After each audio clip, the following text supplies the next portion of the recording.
Blog Talk Radio. Hi, and welcome to MindShifters Radio with the Forgiveness Doctor, Dr. Michael Ryce. And our call-in number is 646-200-4169.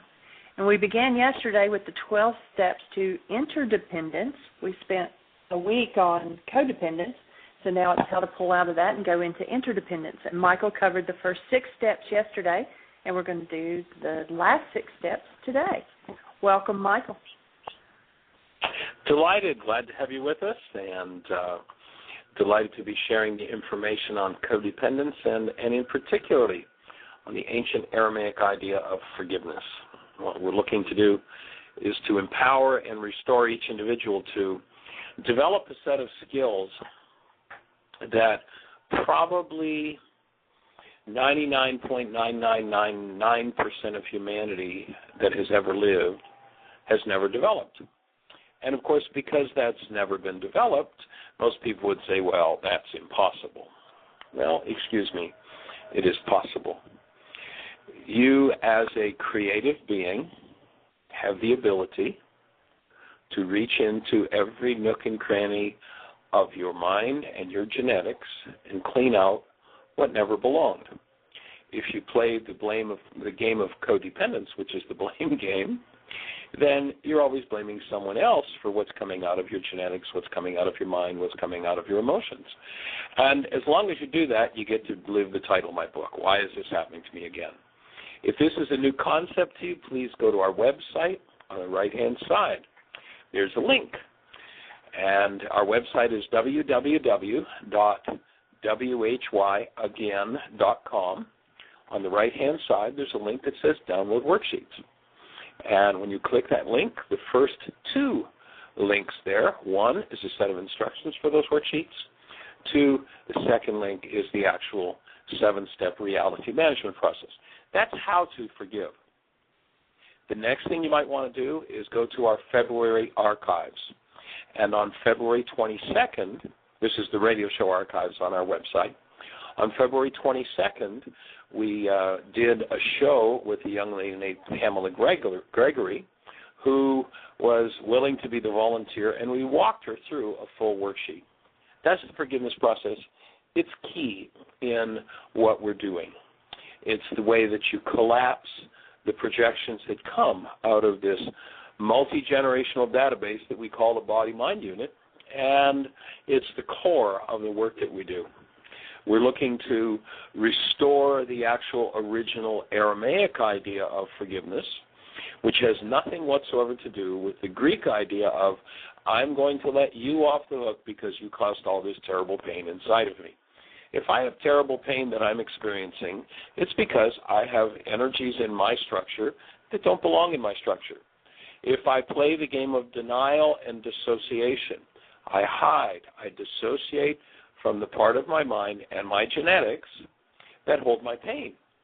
When I do that, guaranteed energetically, I'll draw somebody in to play it out with me. When they do the behavior, being that I'm in denial, I'll use the dissociated content of my mind to build my brain's image of them. I'll get a little movie show up, a vignette, a set of pictures that show me that the problem I'm experiencing is all about somebody else. And as long as I play that game, I'm going to be stuck in doing that over and over and over again. And so what we're looking to do is to restore you to power. Now, when I talk about this skill that needs to be developed, if you think about the first time you sat down in front of a computer, I can remember the first time I sat down in front of a computer, and I didn't even know how to turn it on.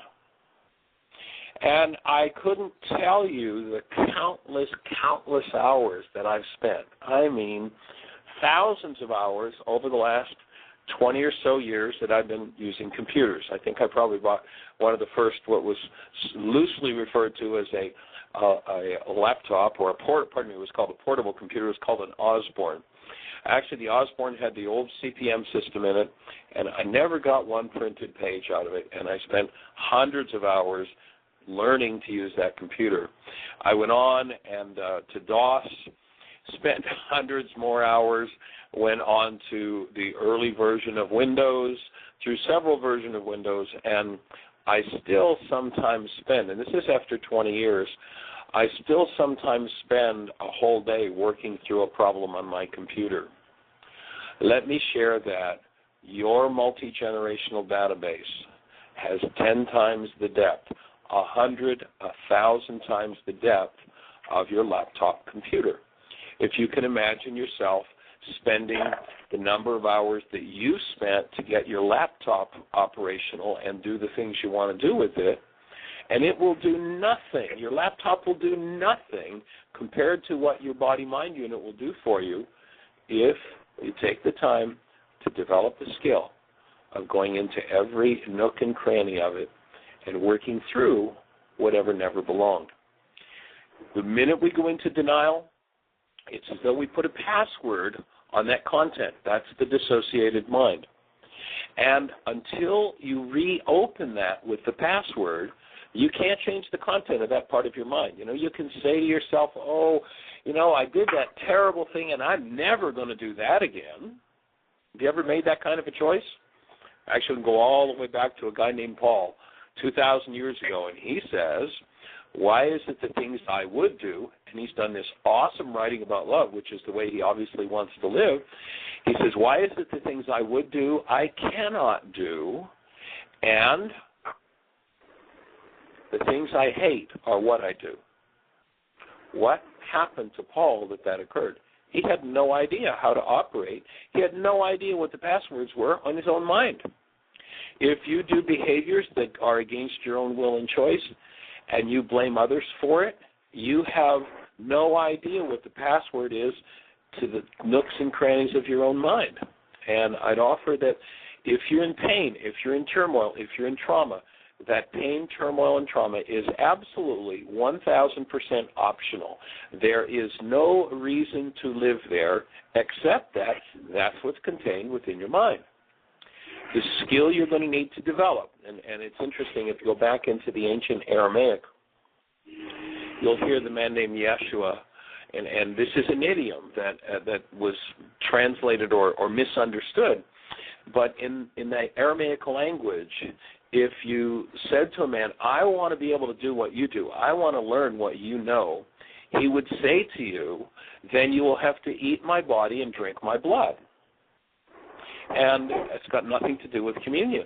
He would say, if you want to do what I'm telling you you're capable of, and you remember this man Yeshua said, everything I do you can do and greater, but you're going to have to develop the same skill set. You're going to have to take the time that it takes. And you remember this man disappeared for 18 years. I feel like I'm maybe starting to get a handle on my computer after 20. And we're here to support you in developing those skills and moving to the level where you can change not only your structure and your life, but you open the energy window for your whole bloodline. That's what we're here to play with you in and to shift into the interdependent idea. And Jeanie, I believe, has a caller on the line. Let's talk to our caller. We do, and I think it's Terry Bowling. You're on.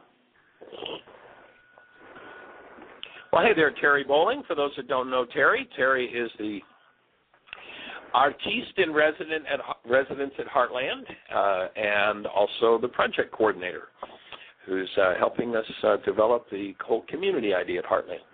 Good morning, Terry. What's on your mind this morning? Hey, Michael. Well, actually, I was tuning in to listen and hearing what you were saying. I didn't know I was in the queue to share, but what I was looking at was how I've attracted a dynamic into my life, a situation where the feedback I'm getting is that I don't exhibit remorse, guilt, and feel bad enough for some of the things that I've done. And I was looking at that, and it's like, okay. So that helped to trigger some feelings of guilt and remorse that I had hidden in myself, and some of the denials that I was carrying around on that. And then looping that back into your first segment where you were talking about the laptops and the hours of computers, the thought that went through my mind was, thank God for Ruka the Kucha and the super processor. Absolutely, yes, absolutely. Because it is not humanly possible. Yeah. Go ahead. It would be the non-being, codependent mind that would want you to experience pain because they're experiencing pain. And, of course, the invitation to whoever would play that game would be, look at your codependence, look at how you're wanting to put your pain on someone else, take responsibility, use the tools, and step back into healing. And if you think about a newborn child, one of the ways we establish the definition that we use for human life is just hold a newborn. It's such an awesome presence of love. Would that newborn, if you've done something terrible, ridiculous, off the wall, bizarre, crazy, insane, would that newborn wish upon you or even have the capacity to wish upon you that you should have guilt and pain about what you've done? I would offer the newborn cannot even conceive of it. The newborn has to be trained to do it. There's an interesting section on the website that Jeanie created with different videos of situations, particularly with animals, and this brings the one to mind, and it's an awesome video. If you jump on the website under links, you'll see Christopher the lion, or it's Christian the lion or Christopher, Jeanie, do you remember? Anyway, whatever the lion's name, it's Christian. It doesn't really matter. It's Christian. And these two men from England had a lion cub, raised it until it became too large, and flew to, I believe it was Kenya, to a resort, a reserve, and let this lion go. They go back home, and a year later they go back to the reserve. And in this video, it shows them with one of the game wardens of the reserve, and they go out to call to this lion. And all of a sudden, coming down the hill, you see this huge male lion just racing down this hill. And I know the first time I watched this video, it's like, I sure hope this is the right lion. And this lion comes up to these two guys, jumps. Now this lion stands as tall as they do, or taller when it stands on its hind feet, jumps up on them, wraps its paws around them, licks on them, hugs them, plays with them. I mean, he's just all over them, as gentle as a kitten. And its mate, a female lion, lioness, who's usually the huntress, I guess it would be called, comes with him, and they're able to pet this wild female lion. What does the lion get taught as it hangs out? Actually, there's an interesting movie out right now called Cats, or The Cats, put out by Disney, about these cat families and how the training is done. But these lions were not trained to kill, or this male was not trained. He was trained to love. And so he comes down with his mate, and these two humans, who would normally be pretty natural enemies to her, are able to hang out with her and with this huge male lion, pet them, love on them, frolic and play with them. We teach, as humans, the skill set that the lion teaches its cub to kill, to run down and destroy. And I would offer it's time as human beings to stop teaching the myth that the good guy kills the bad guy and is the hero, and for us to start teaching our children to achieve ourselves the presence of the human life, which is that newborn energy, that absolute presence of love, and to start to teach from there and undo the rest. So that's a great opening for that piece of information and for that lesson, Terry. Thank you. You're welcome. And that anchored in to me the difference, now that same situation has been repeated a lot of times in my life. It's like, why is this happening to me again and again and again? And what I noticed is that today I was able to maintain a higher, more constant, deeper connection to love than I ever have been before. So it was a marker, so to speak, for me to show that there is progress, and that, because my mind wants to tell me, oh, you're not doing enough. It's not making that much progress. But it was really different today, really different for me. Awesome.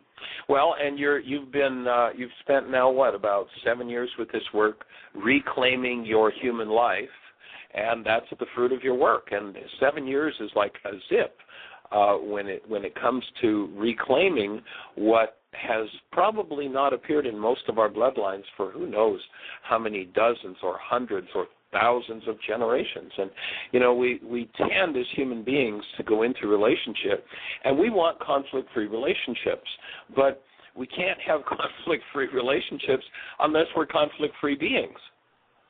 A newborn could have a conflict-free relationship until somebody comes along and resonates its genetics, and then whatever's stored in its system. If you go back to the ancient Aramaic, which is usually thought of as theology, but is really not theology, it's physics, it's physiology, it's psychology, it's genetics, and you hear them say the sins of the fathers are passed into 3 and 4 generations. And, of course, you and I have discussed on many occasions and processed, and you and David have processed on many occasions, the energies that your mind automatically wants to duplicate from your interaction with Dad and play out those sins. And for those who are new to the show, the word sin in Aramaic is an archery term. It simply means an energy that's off the mark. And so when we put an energy into our physiology, that energy is stored holographically in every cell, including the sperm and the egg. And when you conceive a child tomorrow, that child would have in its structure every thought you've ever thought, every feeling you've ever felt, every reality you've ever engaged in. And it's passed lovingly from generation, and sometimes not so lovingly, from generation to generation. There's also an awesome video that you can Google. There's a link under links on the website that Jeanie put there called The Ghost in Your Genes. And, we've been teaching this for 4 decades now. It was taught in the Aramaic 2,000 years ago, and the geneticists just in the last 5 or 6 years are starting to discover, oh, my God, these things are passed on from generation to generation. And so it's awesome to have the opportunity to step into this space. And, Terry, I acknowledge you for the depth and quality of work that you've done to overcome, the insanity that we all share and to move to the next level of living as a true human being. It's time for this species called humanity to show up on the planet, and that's what we're about creating at Heartland, is a space to support that happening. On that same note, my son calls me last night, and he's in upset and hostility and rage and anger, and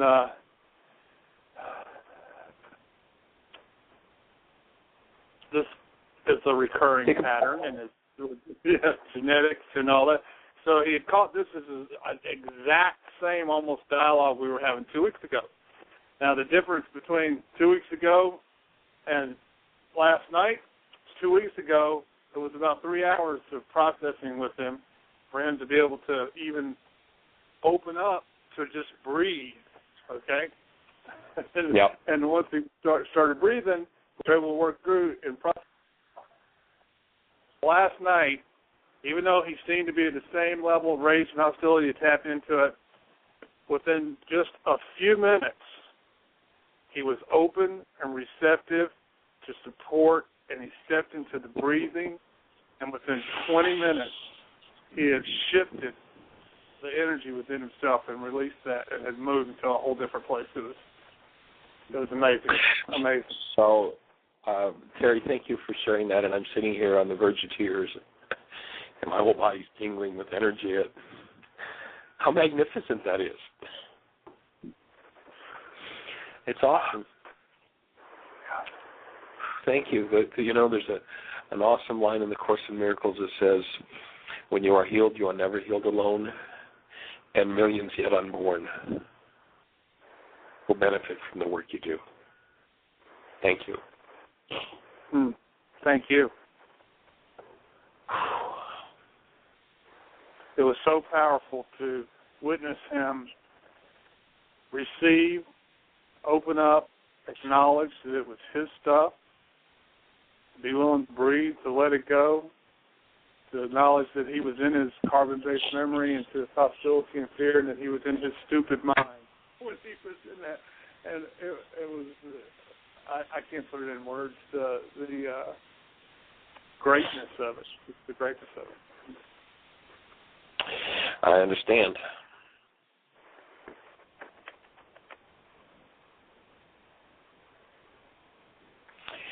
So thank you for the work you do, and that you've done, and that you continue to do. And you know, and just a week or two ago, we were talking about the issue you had when you were visiting with them there in Asheville, and up came your stuff, and your son gave you the same support that you just worked with him around. And this is the whole idea of community, and one of the reasons why we take an hour a day to do this show is to make it available and to develop a support community. That wonderful African proverb that says, if you want to go quickly, go alone. If you want to go far, go together.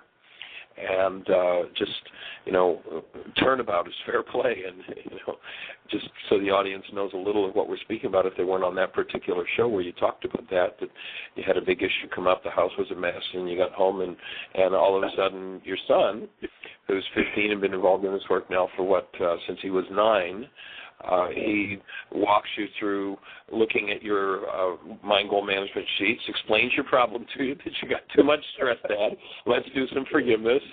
You go into process and go to bed, and in the morning you come up and the whole house is spotless. And I mean, you know, it's awesome. Instead of, you know, I don't know if you want to say anything about how that would have looked with your dad just one generation ago, but if you do, that might help people to understand how these shifts take place. Yeah, that was a miracle. I experienced a miracle. I experienced a miracle this morning, a miracle last night, a miracle. Those are miracles. And what that looked like in my family, because I remember when that happened one time. He wasn't around very much, but when he was, it was sure trouble on the horizon, you know. And so I had 2 younger brothers, and we were very close in age, and the house was a wreck. And he was, his stuff was up, and he came in, and he was throwing dishes around, and then the next thing I know, I got hit with a frying pan from the back, you know.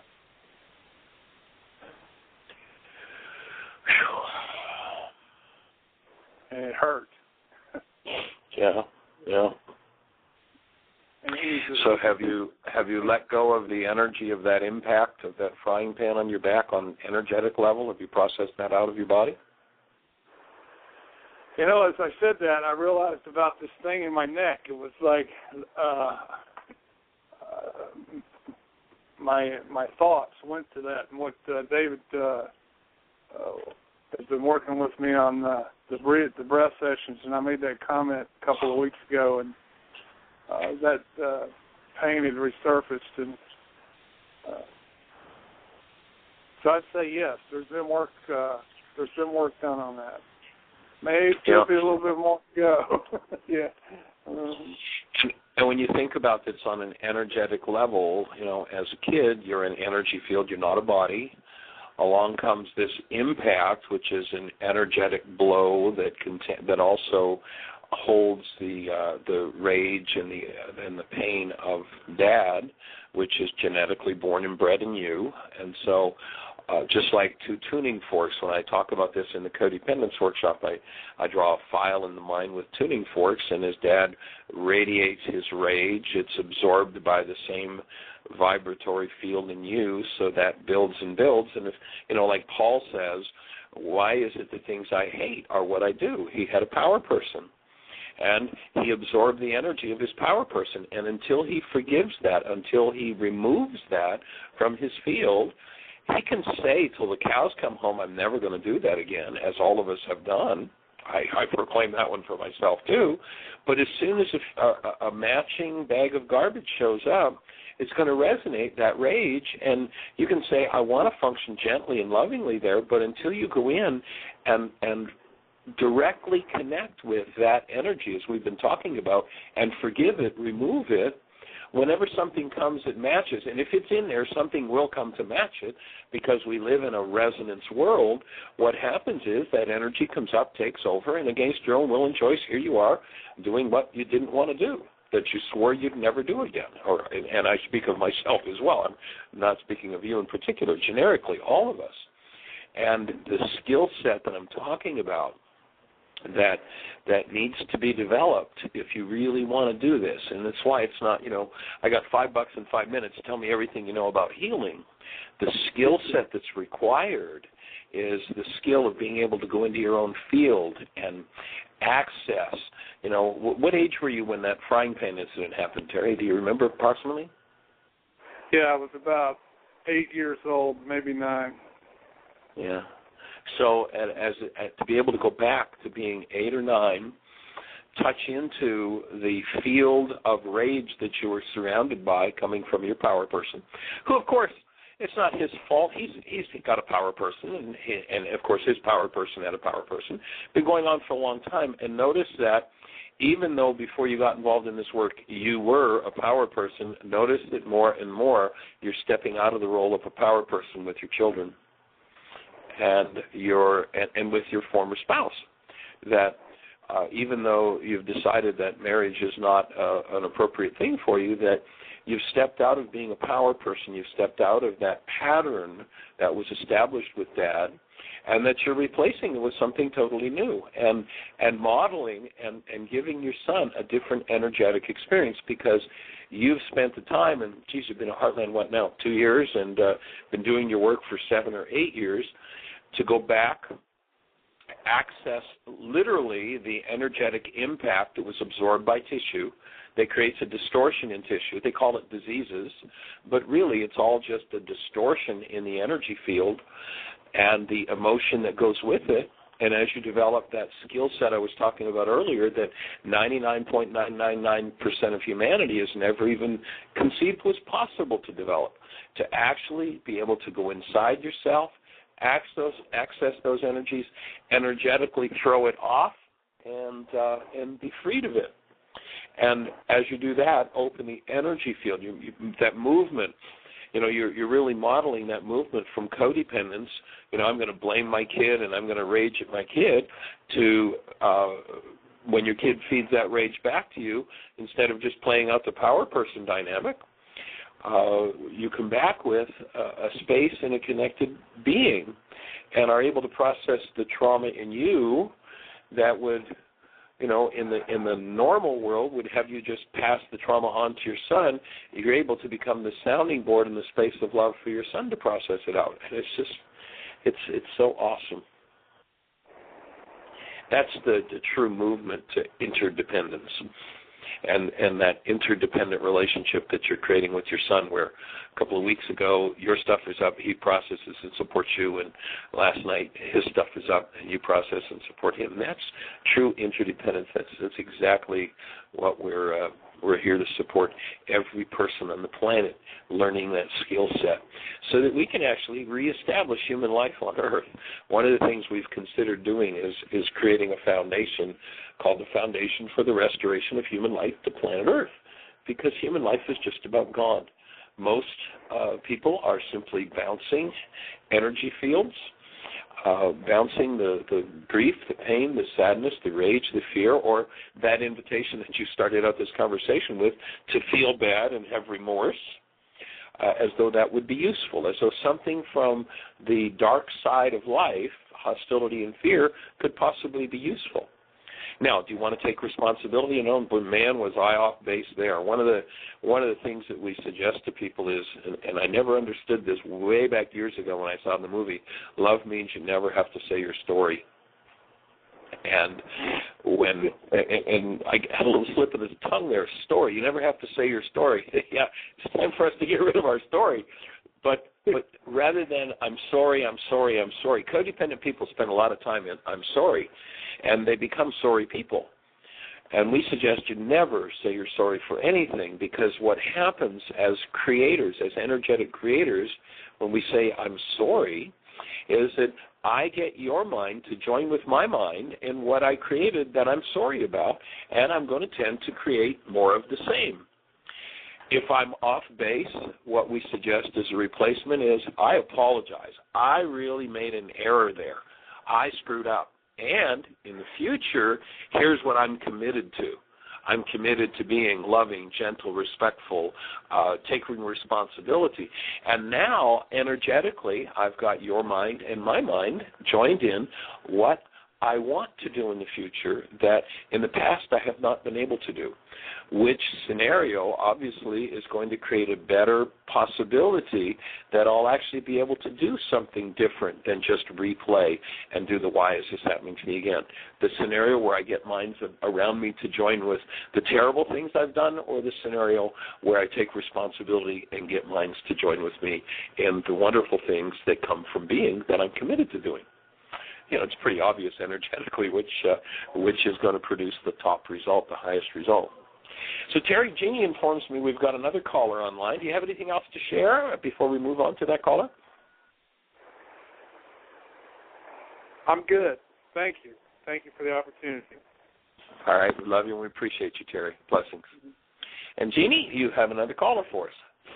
Yes, Sam was sharing in the chat room, and we asked her if she'd call in and share it online. So, Sam, you're on. Awesome. Now, hey, Michael. Sam for some time, and so this is Sam Brotherton. She runs a support group in Springfield, Missouri. Has been doing the work from. When was your first intensive, Sam? It was in the summer of 2001. Wow, 10 years. So what have you got on your mind this morning? What do you want to share with us, Sam? Well, I got the wonderful gift skillet. Nothing can bring up tears and snot like this work does in an instant. Yes. And of course, as Tim was sharing.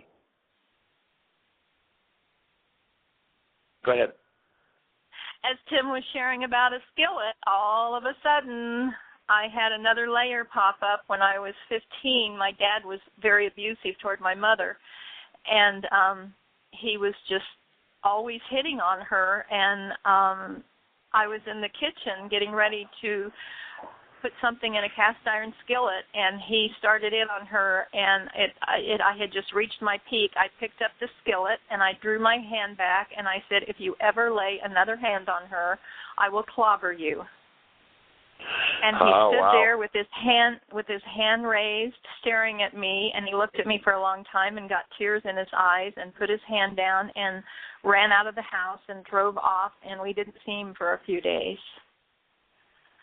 Mm-hmm. And all of that just came up when Tim was sharing that about the skillet. It was like, I'm sitting here nice and enjoying the conversation, and all of a sudden there's a trigger, and it's there. And that's the beauty of this work. So I immediately started breathing. I'll do some paperwork about it, but I immediately started breathing, went into still point twice with tears rolling down my face. And that's how this process works. I can still feel the energy of it in there, but it's amazing when you're triggered like that. You just feel the energy moving through your body. It's amazing work. Yeah, and we've been trained by our culture to ignore what's going on in our body, and if there's anything unpleasant there, just run and get a pill, which reminds me that tomorrow our show is going to be a shared platform with Dr. Stephen Andraki, who's a general care practitioner involved in 5 or 6 different clinics out here in Las Vegas and Pahrump, Nevada. But the culture, basically, the message is, don't feel. If you're feeling something, rather than feeling it, I've got a pill. I can shut that down for you, which just means I drive it deeper into tissue. I create more degeneration, and I make sure the next generation gets to play it out. And what we're looking to do is to support people in the opposite set of skills, which means I'm going to feel and deal with what's here, and I'm going to develop the ability to move this energy out of my field. I think it's important that people really get that it's only energy. That's all it is. It's only energy that we've stored. And I've worked with many people that start to get scared when they have those feelings, and when I just explain it's only energy, you're not reliving it, you're reliving the energy of it, but it's not really happening. And that's very important for people to understand. And like you said, the pill situation, if I didn't understand this process, the anxiety that I immediately felt when I heard the story about the skillet, I mean, it was instantaneous. Someone that was using a pill would have automatically grabbed something to calm themselves down. And that only suppresses it longer. So it's having the willingness and the knowingness to understand what the process is within the body. Yeah, and another refinement that we add to that, too, is that when one goes through a memory of pain, they can re-empower it and make it real pain now, but when they recognize that, oh, this is a memory of pain. Gee, when I was 8, I went through this terrible thing, and this terrible thing that I went through, I'm now recalling the energy of it. And if I don't know any better, I can re-empower it and make it more drama and trauma. Or I can go, oh, wow, here's a memory of pain. I'm going to let myself fully experience it. And as I do, I'm going to breathe. I'm going to use the tools. I'm going to do all of the above, as we say in the workshops. And I'm going to work through this and let it loose from me. And that's another skill set that we're inviting people to acquire, is the ability to work through everything that has ever been put into your field. And as you know, Sam, because I know you've gone through some of these deeper layers, we'll actually go back and experience some of the things that happened, not to us, but to people in our bloodline. And oftentimes we've had people go back to to mom or to dad and say, gee, when you were such and such an age, did this happen to you? And they're like, their parent is like, their jaw drops. Well, how did you know? So, because I just had the memory. I just went through it. Yeah. But it is a memory of pain. It's not real pain. It's amazing to tap into that. Prior to meeting you, I went to an inner child workshop one time, and we were guided back to the cellular memory of ourselves as infants. And we were guided to see the infant lying in a crib, assess the age of the infant, pick the infant up, hold the baby, see what it felt like to be held, and then we become the infant looking up at our adult self. And then she guided us out of that, and it was all done internally in our own heads. So when the group was through, everyone was sharing, and they had these fat, happy, sassy babies, and they were all cute and everything. And when it came time to my turn to share, I was just feeling terrible. I mean, I felt really, really bad. And I told the counselor, I said, I'm not feeling well at all. And she said, well, do you want to share? And I said, sure. And I said, my baby wasn't fat, happy, or sassy. My baby was extremely malnourished. I mean, that's all I could think of, just malnourishment. And when I looked at the baby, it was about 3 months of age, and it had loose skin on its body. It was very, very thin and very loose skin. I picked the baby up, and it was very rigid. And it was as though it wasn't used to being held, just a very rigid, not relaxed baby at all. And when I put the infant down in the crib and I became the infant and looked up at my adult self, I wasn't used to seeing a smile. And when I finished telling and sharing what I experienced, the counselor said, well, you're probably going to feel like that for a while, Sam. And I said, why is that? And she said, because you tapped into the cellular memory of yourself as an infant. And I was pretty amazed at that, and I actually didn't believe it. And a few weeks later, I was talking to my dad, and I was telling him about it, and he confirmed everything I said. He said, that's exactly how you were. And I said, well, why was I that way? I knew I weighed 4 pounds, 5 ounces when I was born, but no one could ever tell me why. No one knew why. So I asked my dad when my mother started drinking, and he said, years ago. And I said, well, did she drink when I was little? And he said, well, she drank before you were born. So then all the pieces came together, and I realized I was actually born drunk. And she probably tried to abort me. He told me she had 3 abortions before I was born. So she was probably trying to abort me with alcohol. That was a huge piece of my own healing, because I suddenly realized that the yuck, all the yuck that I carried for so many years, wasn't mine. I thought that's who I was. And from the knowingness of that, I was able to release that and give that back to her, because the yuck that I had carried for so many years didn't belong to me. And that was just a very pivotal part in my own healing, and helped me understand the importance of these cellular memories. And when they come up, go with them, and because they're real, and they burden our bodies. And then when I discovered your work and trained through you, I learned all the more importance of the energy that we're holding, and that it's only energy and it's only memories, and we can release them, but we have to have that willingness to do it. So Absolutely. I've come a long ways in my healing. Yeah, that's awesome work that you've done and that you're doing. One of the additional things that you might want to do is go back and have another conversation with Mom around that yuck, as you called it, and rather than giving it back to her, perhaps have a conversation with her, because she perhaps has not yet developed the skill set of being able to let go of it, but perhaps going back and tapping into her, even though she may not be in her body, and having the conversation that, I realize what I took on from you, and that it's time for us to let it go. And so I'm going to give it back to you if you want it, and I'm going to hold the space for us both to let go of it if it's time, if you're ready to be done with it.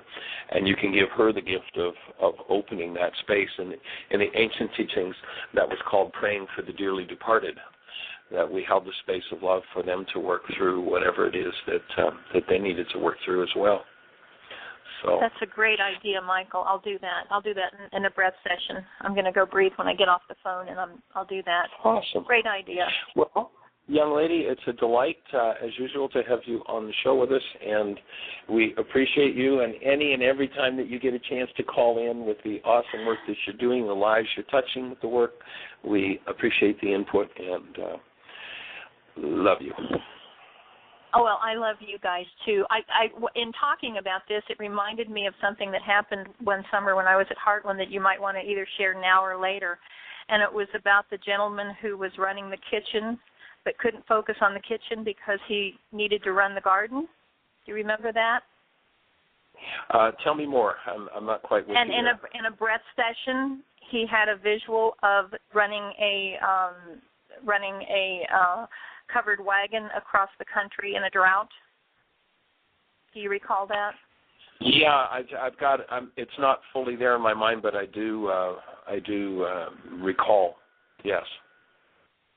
He tapped into the memory, and he wasn't aware if it was a past life or a cellular, whatever it was, but he tapped in the memory that probably his ancestors had driven across. They were in a drought, and that was a layer that was up in his healing at that time, because he couldn't concentrate on the kitchen because he had to focus on growing the food, because in the covered wagon there was a drought and people were dying as he was responsible for getting them across the country. Yes, I do recall more of that now. Yeah, it's the kinds of things that we see happen in intensives with people as they process through things is amazing. I mean, so many stories, and you look at that. It's really, again, the ancient Aramaic, they understood this totally. They talked about 40 years in the desert, and the average person spends about 40 years before they start to wake up and go, gee, what's going on here? Why is this happening to me again? Or why am I doing this to myself again? Why is this controlling me? Why is this running me against my own will and choice? Because there's something I've refused to acknowledge and deal with energetically within me. I hold it in that dissociated state, and in that dissociated state, I've always got somebody else to blame for it. And once I take responsibility, then it no longer can run me, and I can process through that. I don't know if Julie happens to be on the call. If Julie's around, Julie, maybe you'd call in and share that experience you had, it's probably 7 or 8 years ago now. But Julie Haverstick in one of the intensives had a major breathing problem and went back through and dealt with some things. So if Julie's around, maybe you'd call in and share that. I just turned her on. So, Julie, if you're willing to talk, you're on. Hey there, young lady. How are you? I'm good. How are you? Well, good. I just, with what Sam was just sharing, the memory or the thought of that experience, I remember you coming up the hill almost unable to breathe and in excruciating chest pain and back pain. If you'd be open to sharing that, I think it's a really powerful, just another example of how physical stuff becomes and how we can work through it. Yeah, I called you up about 7 in the morning telling you that I have really had a lot of trouble breathing. And you said, well, we have an early morning class. If you need to see me, let me know. Otherwise, I'll see you at class. But by the time I got to class, my body had started to cry, if you remember. And I said to you as best I could, I can't stop my body from crying. It's like out of my say. It was just simply crying. And right. Then I was having a lot of difficulty breathing, which, really, it was pretty major breathing. And then I had a lot of pain in my back on one particular spot. And then you did some body work, like lifting me up, moving me around as best you could to try to loosen up the energy. And then we did like a meditation a little bit where you went within and did a little intuitive work there. And then you said to me, I think you've been involved with an apartheid. Well, that didn't even register with me. So I said, well, okay, and it was kind of like, I'm still having difficulty breathing and I'm crying and all this other stuff. So then you said, close your eyes. And he said, tell me what you see. And I closed my eyes, and I saw this black woman. And this black woman, I was always seeing her profile, and she had this really, a very pretty pinkish, orangish, silk-looking outfit on, plus a headband, a white headband. And she actually had that afro look, so the headband held the hair in. And so then I told you of that, and then you said, well, close your eyes again and ask her if you are her. And I thought, oh, okay, I'll do what you say. And I closed my eyes again, and again I'm seeing this woman, this black woman profile. And I asked, I said, am I you? And the woman turned her head then and looked directly into me and said, yes, I am thee. And with that, I could feel all this energy that I felt like I was just like her, I was her, and she was me. And it was like a moment. I mean, it was absolutely a moment. And then Michael did some more work on me. And again, I was still, not really breathing that well, but yet seemed like some relief happened when there was that interaction with this woman. And then as time went on, it was a time period where, this is what the truth that came out of that, it was a time period where I was speaking the truth, and I was in Africa, and I was a black person. And I didn't really believe in past lives, and so, I can understand if somebody doesn't believe that way. However, I felt like her, and so I was teaching the truth. And then I was killed at that particular point with a spear or something very sharp that went through my back. And once we got through all of that, I had this shearing pain in my back, and my body stopped crying, and I could regain my breath, and my body was more relaxed. However, I had that pain in my back as if I had back surgery for almost 2 weeks. I could not sleep on that spot.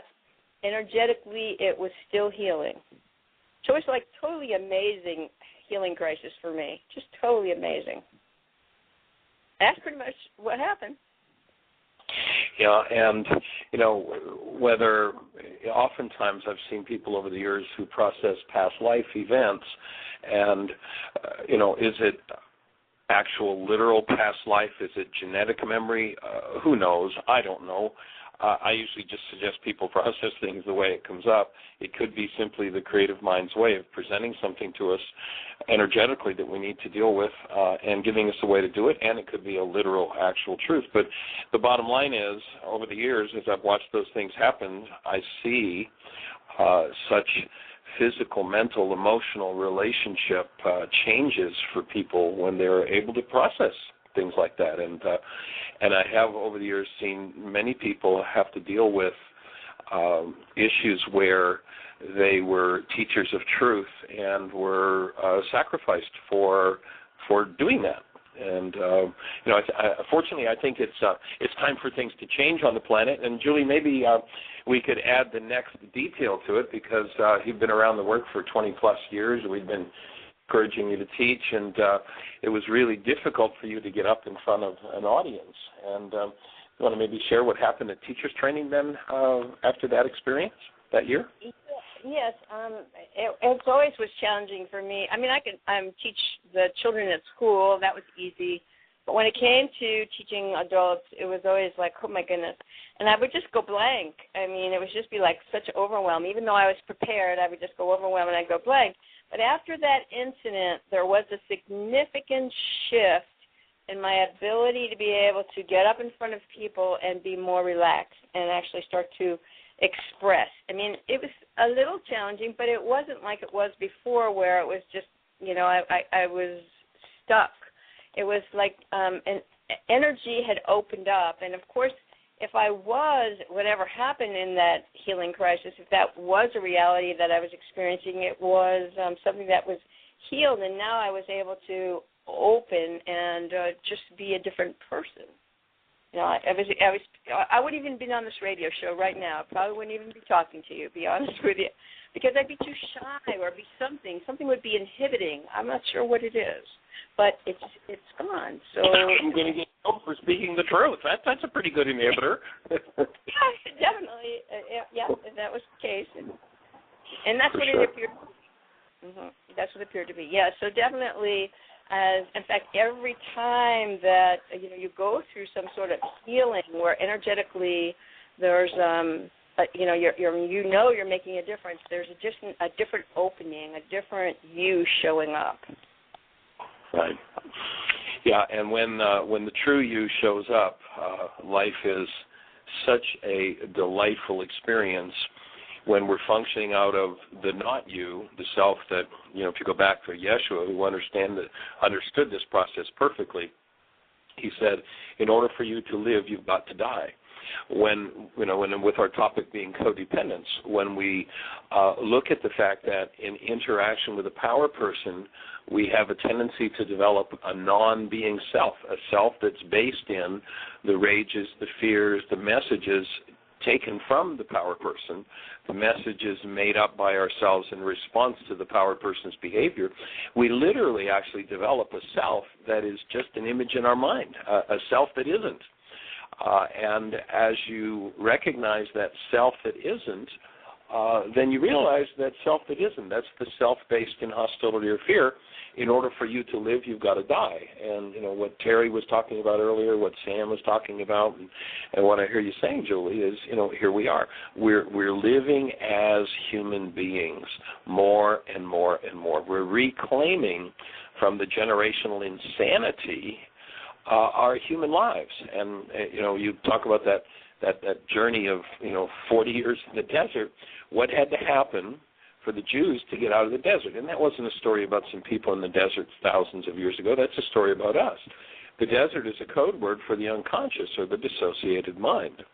And when I choose to get out of the desert, I've got work to do. And the unconsciousness of not being aware of what's there. And, you had been working, I guess that experience with that back thing was probably about 8 years ago now?